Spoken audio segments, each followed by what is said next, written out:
저는 오늘 본문을 통해서 이 요한이 느꼈던, 아니 그 수많은 믿음의 선진들이 느꼈던 그 은혜와 평강을 누리게 되시기를, 그래서 불안에서 벗어나는 자유한 인생을 살아가게 되시기를 주님의 이름으로 축원합니다. 자, 그렇다면 어떻게 불안해서 자유한 인생을 살아갈 수가 있을까요? 첫 번째로 은혜와 평강의 원천이신 삼위일체 하나님을 알아야 합니다. 은혜와 평강의 원천이 누구라고요? 삼위일체 하나님이십니다. 자, 오늘 본문 4절부터 5절 중간 부분까지 한번 같이 읽어보도록 하겠습니다. 시작. 요한은 아시아에 있는 7교회에 편지하노니 이제도 계시고 전에도 계셨고 장차 오실 이와 그의 보좌 앞에 있는 7영과 또 충성된 증인으로 죽은 자 가운데서 먼저 나시고 땅의 임금들의 머리가 되신 예수 그리스도로 말미암아 은혜와 평강이 너희에게 있기를 원하노라. 요한은 제일 먼저 은혜와 평강의 원천이신 삼위일체 하나님 중에서 성부 하나님에 대해서 말씀해주고 있습니다. 그 성부 하나님이 어떻게 표현되어 있습니까? 이제도 계시고 전에도 계셨고 장차 오실이라고 표현하고 있습니다. 이것은 하나님이 영원성을 가리키는 것입니다. 하나님은 과거에만 계셨던 분이 아니라 지금도 우리와 함께 계시고 앞으로도 오실 것이 우리와 함께 하실 영원하신 하나님이시기 때문에 우리가 지금 당하는 핍박과 고난으로 인해서 낙심하거나 불안할 필요가 없다는 것이죠. 요한은 하나님을 묘사할 수 있는 표현이 많지만 영원하신 하나님, 그들을 결코 버리지 않는 영원히 함께 하실 수 있는 하나님이 너희 아버지가 되신다라는 것을 말씀해 주고 있는 것입니다. 이것이 그들에게 얼마나 많은 위로와 평안이 되었을까요? 두 번째로, 하지만 이것이 다가 아니었습니다. 은혜와 평강의 원천이신 성령 하나님이 계심을 또한 말하고 있습니다. 자, 어디에 있습니까? 그 보좌 앞에 있는 7영이라는 단어를 사용해서 성령 하나님을 표현하고 있습니다. 좀 이상하죠? 7영이라고 표현하고 있습니다. 우리가 아는데 성령 하나님은 한 분이십니다. 그런데 어떻게 7영이라고 표현했을까? 여러분 아시는 것처럼 요한계시록은 이게 상징의 언어를 사용하고 있습니다. 상징의 언어를 많이 사용하고 있기 때문에 문자적으로 해석할 때 해석에 어려움을 느끼고 막히게 됩니다. 여기서 7영이라는 것은 스가랴서 4장에 있는 성령에 대한 이미지를 가져온 상징적인 언어입니다. 스가랴서 4장에 보면 성령님을 7등잔과 7눈으로 비유하고 있습니다. 왜요? 성령님은 하나님의 전과 온 세상을 두루 살피고 완전하게 살피고 계시는 분이시다라는 것을 스가랴서 그 선지자는 말하고 있는 것입니다. 그 7눈과 7등잔, 그래서 이 7이라는 것은 완전수를 의미하기 때문에 완전하게 우리를 살피시고 두루 살피시고 우리를 도우신다라는 것을 나타낸 것이죠. 요한은 그 고난과 핍박으로 불안과 공포에 떨고 있는 그들에게 성령 하나님이 7영을 가지신 분으로 표현하면서 완전하게 그들을 살피시고 도우시는 하나님이시라는 것을 알려주고 있는 것입니다. 사랑 여러분, 아무도 내 사정을 알지 못할 때 내 사정을 꿰뚫어 보시는 분이 계십니다. 그분이 바로 성령 하나님이신 것입니다. 그 하나님이 있기에 위로를 얻고 평안을 얻을 수가 있었던 것이죠.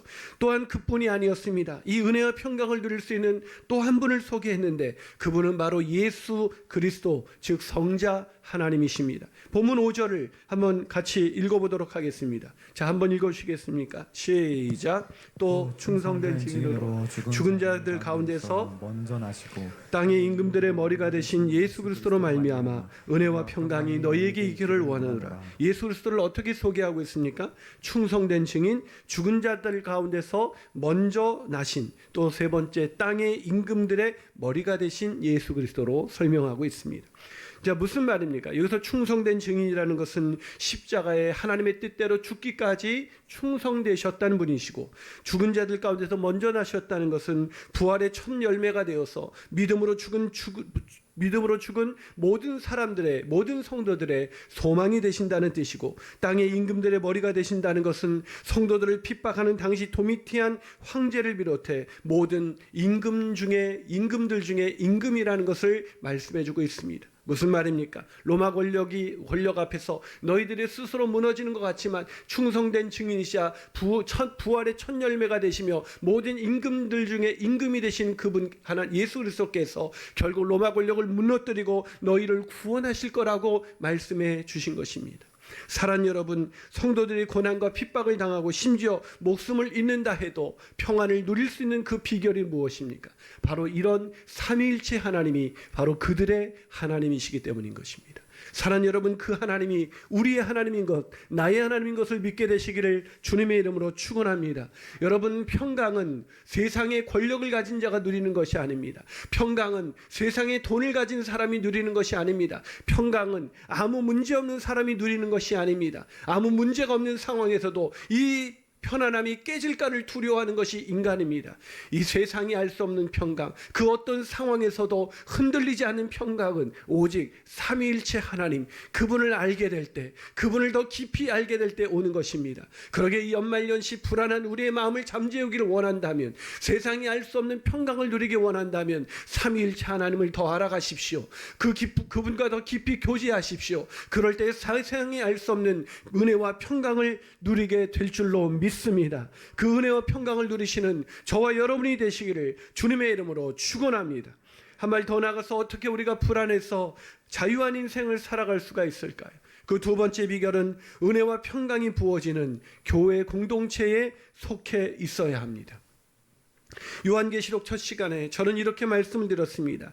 요한계시록은 예수 그리스도의 계시이자 예언의 말씀으로 우리로 하여금 복된 삶을 살게 하는 책이다. 우리를 두려움 속에 불안 속에 갇혀서 언제 주님 오실지 모를까 걱정하면서 그렇게 살게 하는 책이 아니라 우리로 하여금 복된 삶을 살게 하는 책입니다. 그러게 요한계시록을 읽고 듣고 지키는 자는 그 복을 누리게 될 줄로 믿습니다. 그 복 중의 복이 무엇이냐? 그것은 어떤 상황에서도 은혜와 평강을 누릴 수 있다는 것입니다.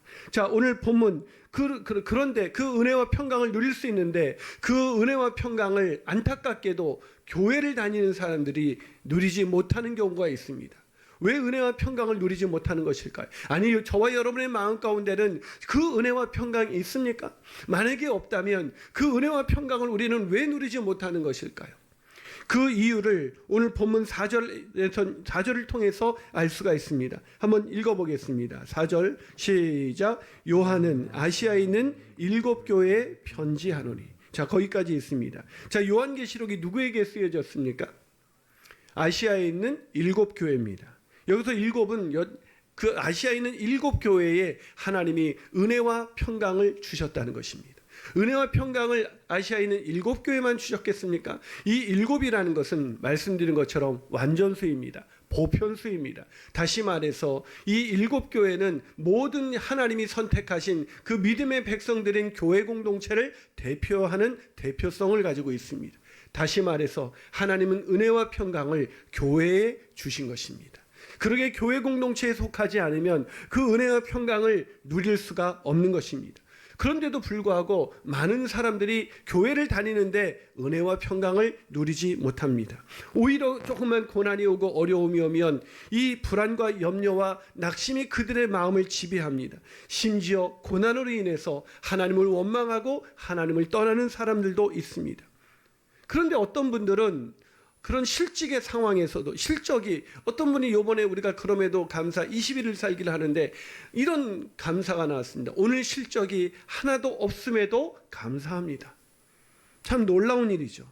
또 어떤 분은 몇 달치 월급을 받지 못하는 상황에서도 감사를 드립니다. 지난주 한 성도님이 저에게 이런 문자를 보내왔습니다. 그 중에 일부를 소개합니다.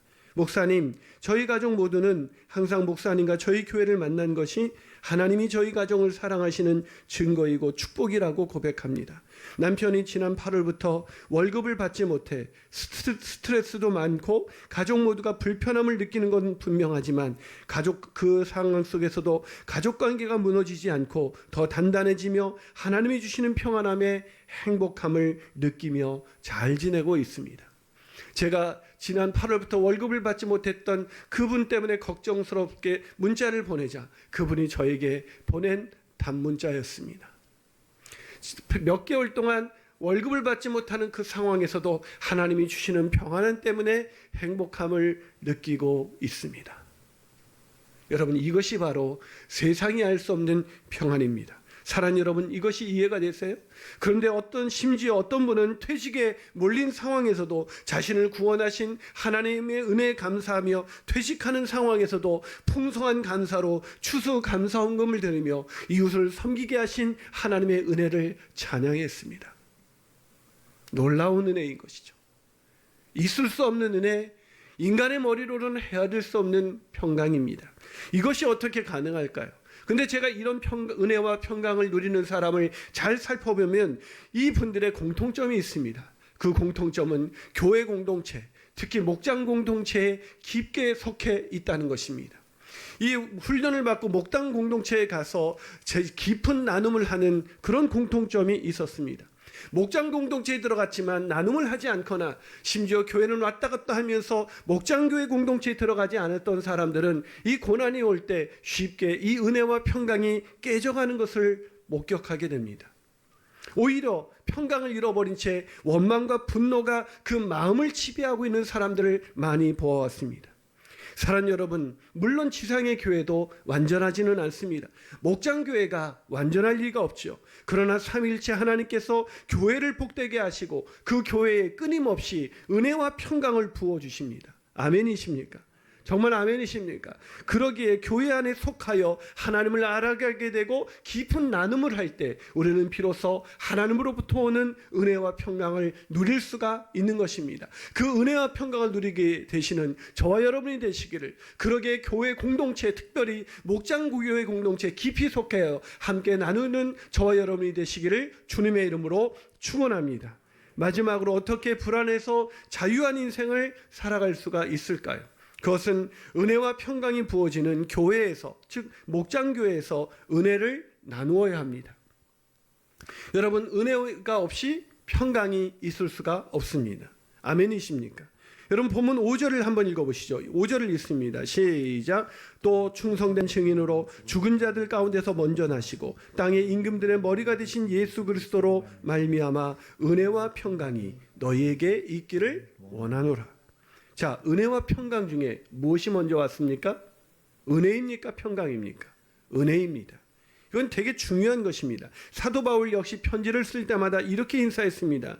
하나님 우리 아버지와 주 예수 그리스도로부터 은혜와 평강이 너희에게 있을지어다. 우리 하나님 아버지와 주 예수 그리스도로부터 은혜와 평강이 있기를 원하노라. 요한은 여기에 은혜와 평강의 원천으로 성령 하나님을 추가하며 말하면서 동일하게 은혜와 평강이 있기를, 너에게 있기를 원하노라, 이렇게 인사하고 있습니다. 왜 그럴까요? 은혜가 있어야 평강을 누릴 수가 있기 때문입니다. 더 정확히 말하면 은혜를 깨닫지 못하면 평강을 누릴 수가 없다는 것입니다. 그런데 많은 사람들이 이 은혜를 깨닫지 못합니다. 하나님은 늘 자비와 은혜가 풍성하신 하나님인 것을 믿으십니까? 정말로 믿으십니까?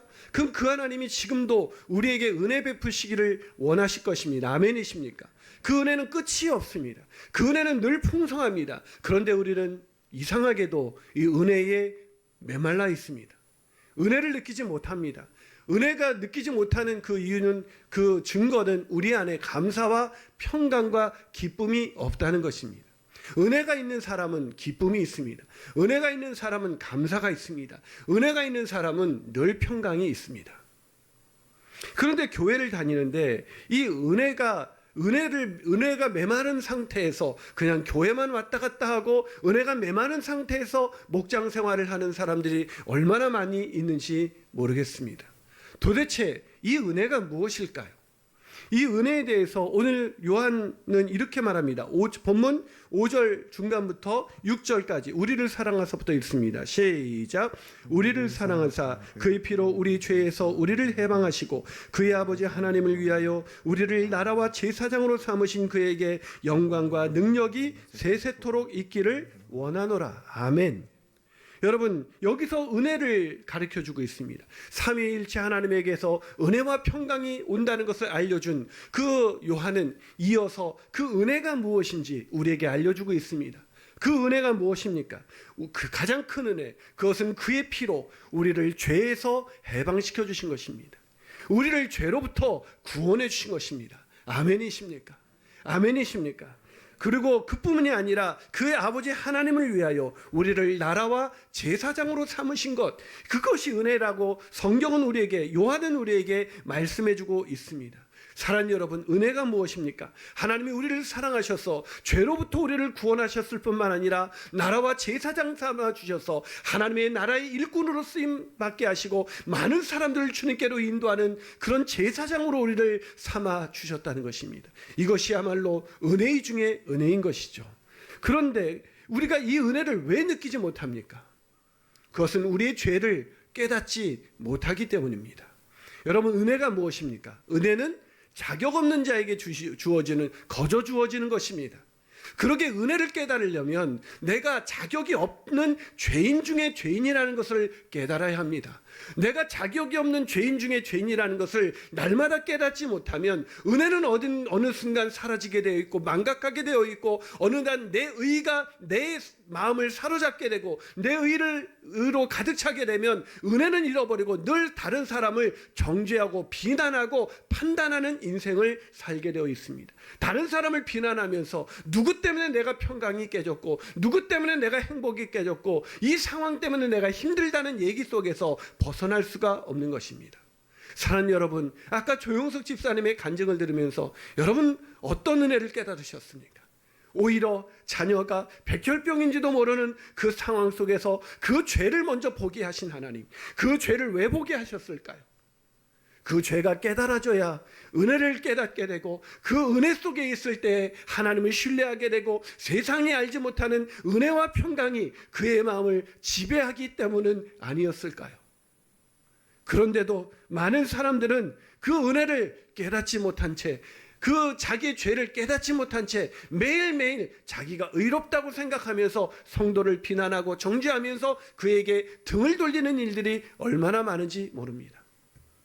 제가 이번에도 우리 한 목자님 부부하고 얘기하는데 예전에 제 마음을 힘들게 했었던 그를 목사님 왜 받아주셨어요 했을 때 제가 이렇게 했습니다.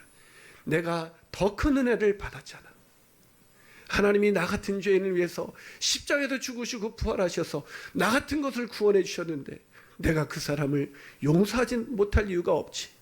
내가 그를 용서하지 않고 하나님 앞에 섰을 때 너 왜 용서하지 않았냐면 제가 나한테 한 짓이 제 마음을 아프게 했다고 그렇게 고백하면 네 아픔 내가 이해한다. 하나님이 그렇게 말씀하실까? 오히려 주님이 내 십자가를 경험했냐고, 내 십자가의 은혜를 아느냐고 하나님이 그렇게 묻지는 않으실까? 사랑하는 여러분, 우리가 누군가에게 상처를 받는다는 것, 상처에 속아 넘어가지 마십시오. 사단은 상처를 이용해 우리를 평강을 잃어버리게 하고 우리의 마음을 괴롭게 하고 우리의 마음과 내 은혜를 잃어버리게 만듭니다. 상처받은 사람이 은혜를 느끼며 살아가는 걸 보신 적이 있습니까? 사랑하는 여러분, 상처는 하나님이 주시는 것이 아닙니다. 하나님은 상처를 치유하는 치유자이십니다. 아멘이십니까? 그러게 주님을 만난 사람은 치유를 경험할 수밖에 없는 것입니다. 그 상처가 아직도 상처로 남아있다는 것은 아직도 은혜의 하나님을 못 만났다는 것이고 그 은혜의 하나님을 만나지 못했다는 것은 내 안에 있는 죄를 여전히 보지 못하고 누군가의 죄만을 바라보고 있기 때문이라는 것입니다.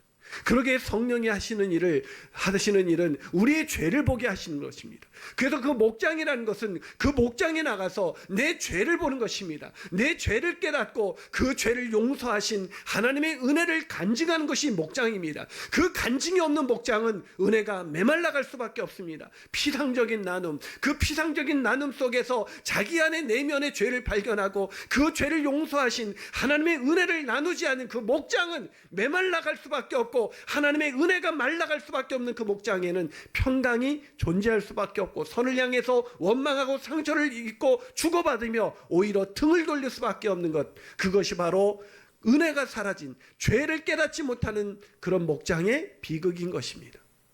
그러게 교회 목장 생활을 한다고 해서 다 은혜를 누리는 것도 아니고 교회를 다닌다고 해서 은혜를 누리는 것이 아니라 각 성도가 하나님 앞에서 내 죄를 깨닫고 그 죄를 회개하고 자백하며 주님께 나아갈 때 그 죄를 용서하신 그 감격과 은혜 때문에 세상과 나는 관계없고 구속한 주만 보이며 그 주님으로 인한 은혜가 우리의 마음을 세상이 알 수 없는, 세상이 얻을 수 없는 그 평강으로 우리를 인도해 내는 것입니다. 아멘이십니까? 그러게 오늘 요한은 이렇게 말합니다. 본문 7절과 8절 한번 읽어보겠습니다. 읽습니다. 시작. 볼지어다 그가 구름을 타고 오시리라. 각 사람의 눈이 그를 보겠고 그를 찌른 자들도 볼 것이요 땅에 있는 모든 족속이 그로 말미암아 애곡하리니 그러하리라. 아멘. 주 하나님이 이르시되 나는 알파요 오메가라. 이제도 있고 전에도 있었고 장차 올 자요 전능한 자라. 왜 주님이 다시 나는 알파요 처음과 끝이다, 나는 전에도 영원하신 하나님이다, 나는 전능자라고 말씀하시며 무슨 말씀하셨습니까? 내가 다시 구름 타고 오시리라. 주님 다시 오실 것입니다. 그때 모든 사람이 볼 텐데 그 사람 그를 찌른 자, 예수님을 찌른 자, 즉 죄인들도 보게 될 텐데 땅에 있는 모든 족속이 그로 말미암아 애곡하게 된다, 통곡하게 된다. 왜요? 회개하지 않은 자는 영원한 심판에 이를 수밖에 없기 때문입니다. 회개하지 않는 자는 영원한 심판에 이를 수밖에 없고, 영원한 심판에 이른다는 그 증거가 오늘 내 안에 여전히 완고한 하나님의 은혜를 깨닫지 못한 채 여전히 내가 의롭다고 생각하며 다른 사람을 정죄하고 비난하는 인생을 살아가는 것, 그것이 바로 그 사람이 심판받았다는 증거 중에 증거인 것입니다. 사랑하는 여러분, 주님 다시 오셔서 그들을 심판하십니다. 그래요, 그러기에 회개하지 않는 자들, 자기 의에 사로잡혀서 죄를 자백하지 않고 죄사함의 은혜를 나누지 않는 자, 그들은 심판받을 수밖에 없는 것입니다. 그러니 어찌 평강이 있을 수 있겠습니까?